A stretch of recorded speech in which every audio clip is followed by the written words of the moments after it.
Welcome to yet another highly questionable. What do you like today, Bomani? I guess the home run derby, because what else are we going to talk about? Dale, papi. Should the Draymond Green situation really be that big of a deal? No, but we're in the middle of July. We're talking about a home run contest, so it'll do in terms of feeding the news stream. I will say this on behalf of Draymond Green. If he's willing to take the consequences of national shame, of an arrest, problem with your employer, everything that comes with this, he met disrespect with disrespect. He slapped a guy for heckling him, and some guys are going to do that if they're willing to take the consequences of doing that. The question is, how hard did he slap him, right? Because slapping somebody is flagrantly disrespectful. How hard did he slap him? Because that's how big a deal it is. Because that's a big dude with a big hand slapping somebody in the face. Or did he simply mush him, which would be a higher level of disrespect, but wouldn't be nearly as much pain involved and therefore would not be nearly as big a deal, at least one would think, in accordance with the criminal code. The answer to this question is, he slapped a dude in the face. It's not cool, but it's not the end of the world. I like to imagine it as a mush, though. I like that as a verb. Not a big deal. He didn't kick the guy in the family jewel. There you so go. That's it. He's off the hook. That's it. He's off the hook now. There you go. Not off the hook, but that would have been a bigger crime. What should we make of off-duty police officers getting upset because Minnesota Lynx players wear Black Lives Matters t-shirts? All right, the Minnesota Lynx of the WNBA had players that wore t-shirts that you can see right here. Now, change starts with us is what we say on the front, justice and accountability. Then you get to the back, names of 2 people who were killed by the police in recent days. And then that logo, that's the Dallas Police Department's logo. And then it says Black Lives Matter underneath. There were off-duty cops working as security in their off time at the arena. They decided to walk out. Their police union put out a statement that was not so kind to the players, even mocking the Lynx attendance. I don't see what the big stand is here. That's one of those can't we all just get along? Everybody's involved there. What seems to happen here is police unions don't like anybody doing anything that is less than reverential. And even mentioning 2 dead people is too much for them. Well, keep in mind, the language around this was so compassionate. They called for healing. They called for dialogue. They called for compassion. And the result of calling for those things was for the off-duty police officers to walk away from calling for healing and dialogue and compassion. There's some symbolism there. It's kind of uncomfortable. Did Giancarlo Stanton do something important for baseball last night? Important? No. Fun? Yes. My father calls this guy a whiffer, but there was no whiffing last night. Just bomb after 500-foot bomb. Strongest man on earth. Strongest person My God. I have ever seen swing a baseball bat. That ball makes a special and different sound when it hits his bat. My father would say it makes a special sound when it hits the catcher's mitt, too, because he's whiffed at it again. Wow. I mean, these are just, this is fun, right? We all like this. We like this power that looks immortal. Yes, and if this happened on a day where anything else was happening in sports, it would be a real quick discussion, and then we would move on. No, what's going to be important for baseball isn't going to be something that happens in this event. That being said, they've made this event more enjoyable than it had been in the past, and one of the significant things they did, added rest periods, because this home run derby thing is almost like going to a driving range. After you swing the club 100-something times, you get a little bit tired. Nobody wants to hear it, but it's the truth. Well, you cannot expect Giancarlo to hit any more homers now. I mean, that's it. That's it. That's it. He ran out of home runs now, Right. So he's going to go 0 from now on. Oh, wow. 0 for his career or just the second half of the season? Just strike out for the whiffer. Okay, he wasn't listening to me at all. Was the ending to the celebrity softball game more exciting than the home run derby? I don't actually have any idea what happened in this. This is great. I have no idea, but I'm pretty sure the answer is yes. Look at this. Watch this. Look at this. We got a play at the plate situation. Look at this. Down 1. Who is that at the plate? Look at this, though. Look at this. Bo, this is great. You're going to love this. All right, we've got the rare cutoff situation. Play at the plate now. Step over him, big man. Oh, is he safe? No, he's out. Well, replay might have indicated that he was safe, but they called him out anyway. Look at this. Wow. No, but step over him. Step over him. Lose your glove. Lose the ball. Stick out your belly. Yes! Glory be to you. Guy I've never heard of. Yeah, why do I know who any of these celebrities are? Yeah, I don't know who that guy These is. are like the celebrities on a flyer for a club in a town with about 150,000 people. Who was that? Who did that? Well, I think that the young blew that call. I think that the little guy sneak under that tag. I mean, I'm telling you, I got good eyes for that kind of a play. I know. And also, the rest of the little guy is stuck in the big guy's navel. Coming up next on my son's TV show, we talk to Kyle Rudolph. Straight leg toe touches, 10 reps. Make sure you smash the bug. Make sure up under your package. Kyle, tell that guy to shut up. Tell that guy who's making all that noise. Who is that? Tell that. That's the S&C. Ain't nobody telling him Tell the nothing. strength Ain't nobody coach telling to him shut up nothing. real quick so my dad can ask you a question. That would be Will ya? the head strength coach. I know. Tell him to shut up.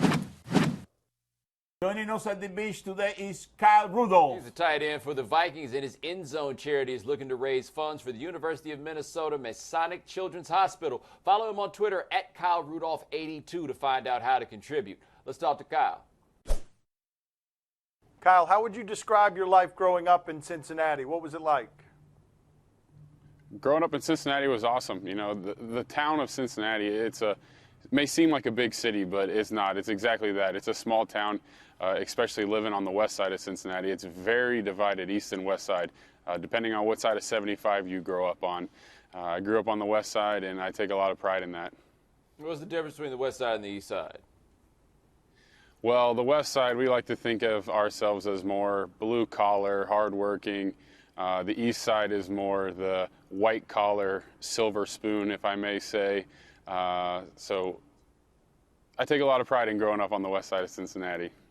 What were the obstacles like? What would you point to and say, I remember my parents struggling with this?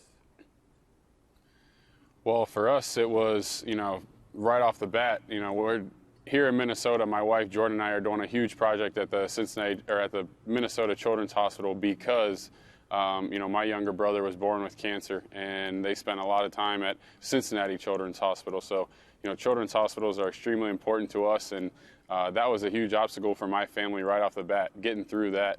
And, for us growing up, we had to work for everything that we got.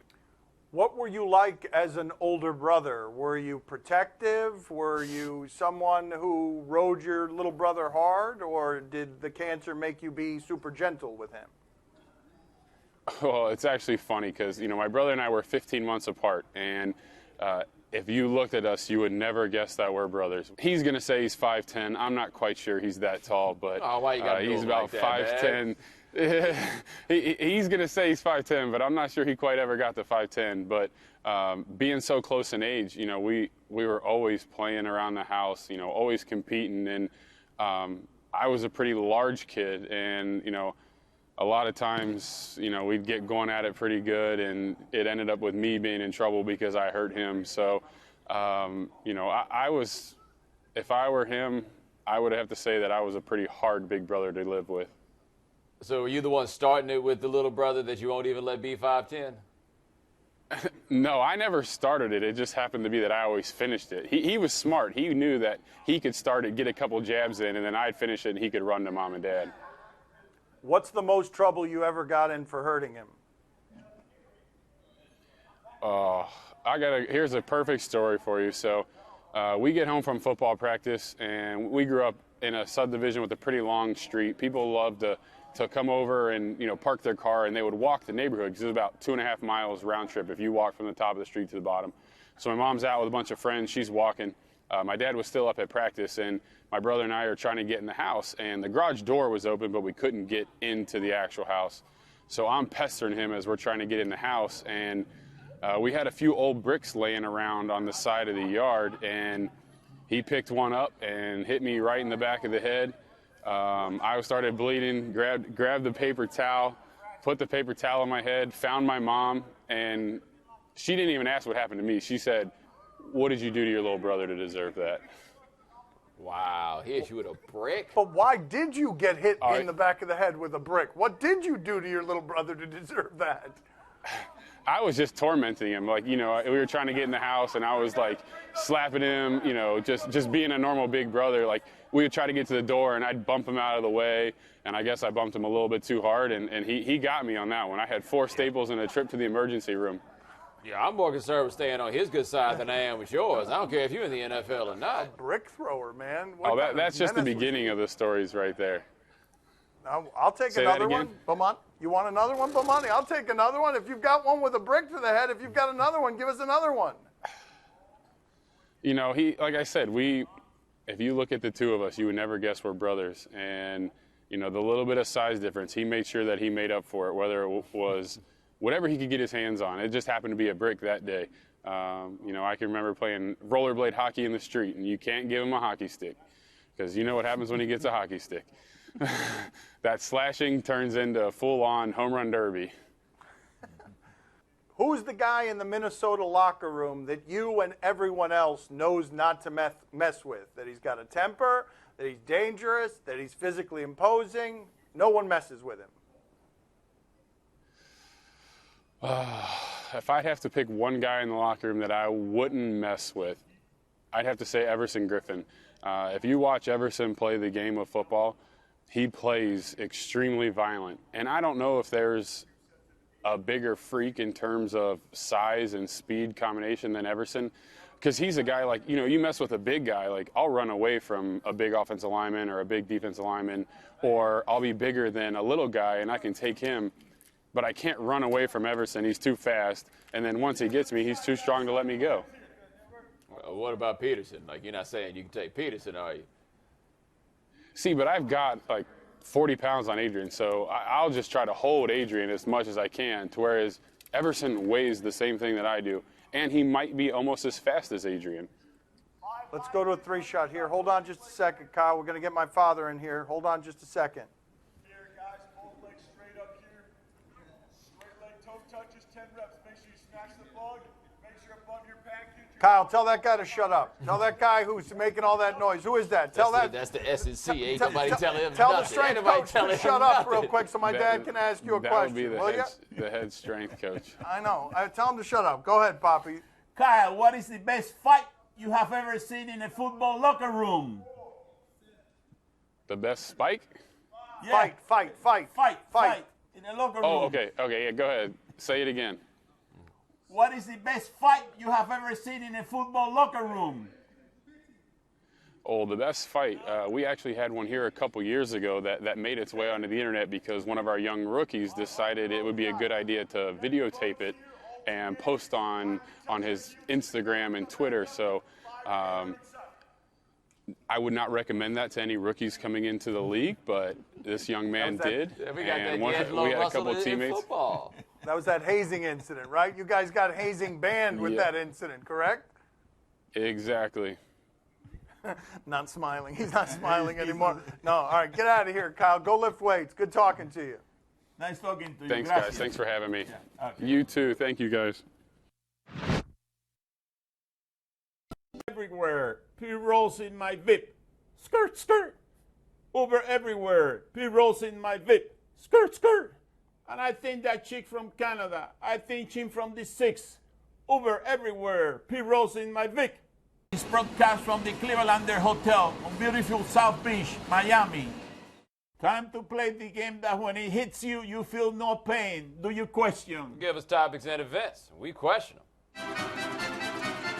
Do you question if this kid helped or hurt the home run derby? This is one of the children that's out here shagging the balls that don't actually make it out of the park. What do we have here? The balls, not the children that don't make it out of the park. The balls that don't make it out All of right, the let's park. see here. Wow. Oh, wow, he's very large. He does appear to be bigger than the other kids, and what Hop said he may was that robbery? Oh, here we go. Yeah. Now he's just running over. How old is that kid? I don't know, but my thing is, if you're going to be the kid knocking the other kids over, you can't help them up. You got to be unrepentant about that. You decided that you were going to be that dude when you showed up. Was that Mike Trout? Do you know who that kid reminded me of? Andy Reid. Oh, yeah. Yes, Oh, yeah. Yes, that's Andy Reid. How old is Andy Reid supposed to be here? This is Andy Reid as a 45-year-old in the punt, pass, and kick competition. Those kids behind him couldn't have Yes. been in the same age group. I mean, let me see that again. Let's look at that again. That is Andy Reid. Looks like Gulliver. I mean, like, what is going on here? Such a counterfeit age. Do you question Benny McCarthy's journalistic impartiality? You know, usually people named Benny don't get jobs this good, but Benny McCarthy used to be a soccer player. He did a little club soccer in Portugal. He's South African. He works on TV there talking about soccer. What Benny do?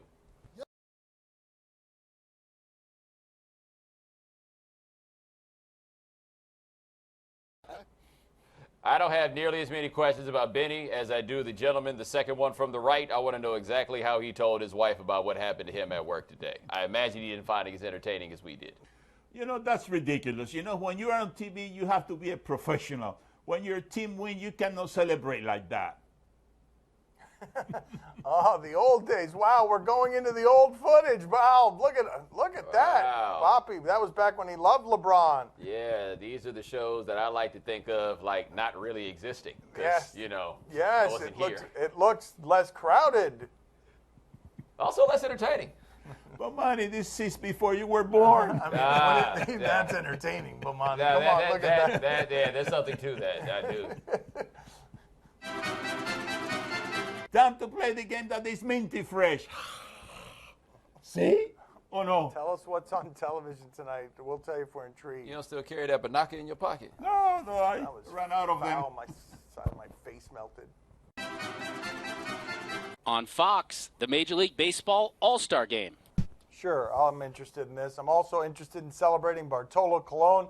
You may be asking yourself, as many people have been, James Shields, what happened to him? What happened to his fastball? Why can't he pitch anymore? Here's the greatest example and indictment of James Shields can't pitch anymore. Right here, For his first hit of the year. James Shields allowing that to Bartolo Colon. Look at that monster shot. Filled with laughter in the dugout, joy. Got all of his weight into it. Looks a little waterlogged. Bomani, are you intrigued? Is there anything truly analogous to giving up a home run to a pitcher? Right? Is there anything in any other sport that really feels as demoralizing as it must be to do that? And that pitcher specifically. Poppy, are you intrigued? Oh, see, I'm very intrigued. I'm telling you something. That was something for the record book. Bartolo Colon hitting a homer. I'm telling you one thing. He's going to do the same thing in the All-Star game now. You know, he's going to come in at the bottom of the nine with the game on the line, and he's going to hit one out of the ballpark, you know, to seal the deal off for the National League. I mean, I hope so. That would be kind of amazing and great. Because if it comes out of the bottom of the ninth, you definitely let Bartolo Colon hit. Pinch hitter, what pinch hitter? Probably unlikely, but it'd be fun. Papi has spoken. All right, great. On NBA TV, Summer League, 76ers and Warriors. Yeah, you want to check out Ben Simmons. Bomani, how did LSU not make the tournament with this guy on the team? Explain to me how LSU didn't make the tournament with someone doing this on the team. A montage of him just making absurd passes because he's Fancy pass, and it's super skilled, super relaxed. Yeah, that's absurd. How tall is he, Bomani? 6'10"? Something like that. Bomani, are you intrigued? I am intrigued. Small problem, though. I mean, I understand it's summer league and everything, but when you play for the Sixers and your best skill is passing, what do you do when the only guys you have to pass it to play for the Sixers? Poppy, how are you? Are Oh, you intrigued? see, I'm very intrigued because, listen, the 76ers are for real now with that guy, you know, Ben Simmons, you know, the boy wonder from down under. You know, I'm telling you, that kid is going to make it big in the NBA. Did you just come up with that yourself? And that's all That's he had. right, that's it. That's all I got. But you might have noticed that he didn't have anything after that. He hit you with a nickname and then he petered out. Yeah, but when did he turn into Don King? On NBC Sportsnet, the Tour de France. I mean, why? Why would we be interested in this? Let's check in with Chris Froome. Chris Froome is the owner right now of the yellow jersey. Let's see what we got. Hey, Chris Froome, check him out here with the That's letters. not Chris Froome. What is that? What just happened there? Chris That- Froome. Yeah, he got bowled in the face. That's what happened. Oh, wait a minute. toughest That's Chris bike racer Froome in this- punching in this event. somebody That's who a looks really like good my shot, father actually. I mean, wearing that a hurt. yellow wig. What just happened there? And I just changed my mind. I mean, if you're going to give me that, I'll pay attention. Mamani, are you intrigued? So his name is Froome, and he's in the league, more like Chris Vroom. Yeah. Why did he just do that? Poppy, are you intrigued? Oh, see, I'm very intrigued, but that guy's a nasty one. Chris Froome is a nasty one. Pick it up on a little guy like that he's just trying to make fun of the race. You know, I'm telling you, he's going to be coming in at the very end of that race, you know, because he's not a nice guy. Yeah, how about this? He's not Froome, he's Chris Vroom. Oh, Yeah, say Vroom, Vroom. vroom, Yeah. vroom. Yeah. Now I get it. Oh, it took him a second. That's all the time we have for today. Thank you for watching. We'll talk to you on Thursday. Thanks for watching. Gracias. C-U-L... Jueves. Yeah, I got That's it. right. Just talking over me. Oh, so you meant vroom, vroom, like a motorcycle. Oh, I totally get it now. Oh, I see. Don't worry, Dan's still trying to figure it out.